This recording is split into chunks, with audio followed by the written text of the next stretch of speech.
السلام علیکم اسٹوڈنٹس، ہم آج آپ کے پہلے چیپٹر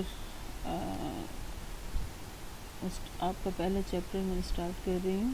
اس کا نام ہے تحریک پاکستان. پاکستان کا قیام 20ویں صدی کی جو سیاسی تاریخ ہے اس میں بہت زیادہ اہمیت کا حامل ہے، اس وجہ سے کہ پاکستان ایک مخصوص نظریے کی بنیاد پہ وجود میں آیا جسے ہم نظریہ پاکستان کہتے ہیں. اور نظریہ پاکستان کی جو بنیاد ہے وہ دو قومی نظریہ ہے. نظریہ پاکستان اس سے پہلے کہ ہم نظریہ پاکستان کے بارے میں دیکھیں، ہم پہلے یہ دیکھتے ہیں کہ نظریہ ہے کیا. اسٹوڈنٹس، نظریہ کا مطلب ہوتا ہے سوچ، خیال، یعنی آئیڈیا. جب آپ اپنی زندگی میں کوئی بھی کام کرنے کے بارے میں سوچتے ہیں تو سب سے پہلے آپ کے ذہن میں خیال آتا ہے، اور جو کام آپ کرنے جا رہے ہوتے ہیں اس کا کوئی نہ کوئی مقصد ہوتا ہے. وہ مقصد کسی بھی نوعیت کا ہو سکتا ہے، مثال کے طور پہ مذہبی، معاشی، معاشرتی، اور اس کے بعد آپ اسے حاصل کرنے کے لیے اس پہ عمل کرنا شروع کر دیتے ہیں. ٹھیک اسی طرح پاکستان بنانے کی جو سوچ ہے سب سے پہلے وہ پیدا ہو، اور پاکستان بنانے کا جو مقصد تھا وہ سیاسی تھا،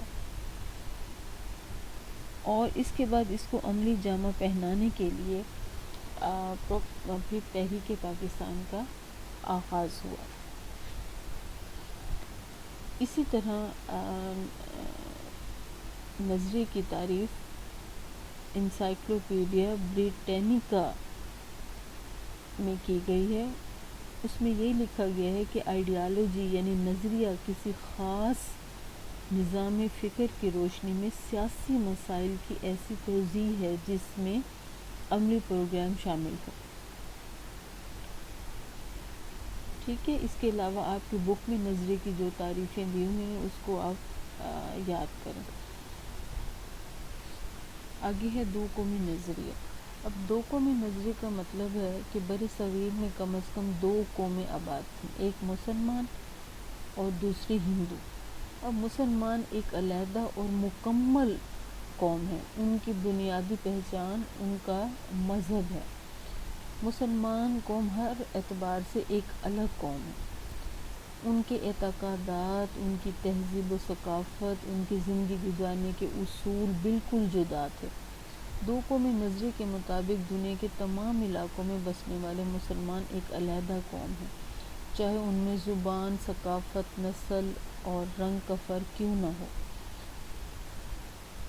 قائد اعظم نے علی گڑھ یونیورسٹی کے جو اسٹوڈنٹس ہیں ان کو خطاب کرتے ہوئے بھی یہی فرمایا تھا کہ پاکستان اسی دن وجود میں آ گیا تھا جس دن ہندوستان میں پہلا ہندو مسلمان ہوا تھا. جب وہ مسلمان ہوا تھا تو وہ پہلی قوم کا فرد نہیں تھا بلکہ ایک جداگانہ قوم کا فرد بن گیا تھا. ہندوستان میں ایک نئی قوم وجود میں آ چکی تھی. اب نظریہ پاکستان کی بنیاد دو قومی نظریے پر ہے. اگلا پوائنٹ ہے نظریہ پاکستان کا مفہوم. اب نظریہ پاکستان کا کیا مطلب ہے؟ اس کا مطلب یہ ہے کہ کسی قوم کا نظریہ اس کی سوچ، اس کے جذبات، اس کی جو خواہشات ہوتی ہیں ان کا آئینہ دار ہوتا ہے. جہاں تک بر صغیر کی مسلم قوم کے نظریے کا تعلق ہے، ان کی بنیاد نہ تو علاقائی تھی، نہ سماجی، نہ زبانی رشتے پر تھی. اس قوم کی واحد پہچان ان کا مذہب تھا.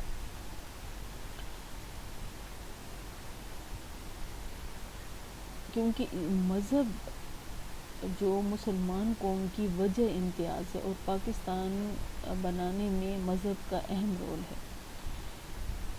کیونکہ مسلمان ہندوستان کے اندر جس علاقے کے اندر رہتے تھے ان کا مذہب ایک تھا، اور سیاسیات کی زبان میں یا علم سیاسیات میں جو ایک ریاست کا تصور ہے اس میں جو دو مین چیزیں ہوتی ہیں، آبادی اور علاقہ. اور ہندوستان کے اندر جو مسلمان رہتے تھے ایک ہی علاقے میں ان کی آبادی اتنی تعداد میں تھی کہ جس سے ایک الگ ریاست وجود میں آ سکتی تھی. تو لہٰذا نظریہ پاکستان کے تحت جب مذہب کو بنیادی قوت کے طور پر تسلیم کیا جاتا ہے تو اس میں رنگ، نسل، زبان، علاقہ، تہذیب اور دوسرے جو ایلیمنٹ ہیں ان کی نفی ہو جاتی ہے۔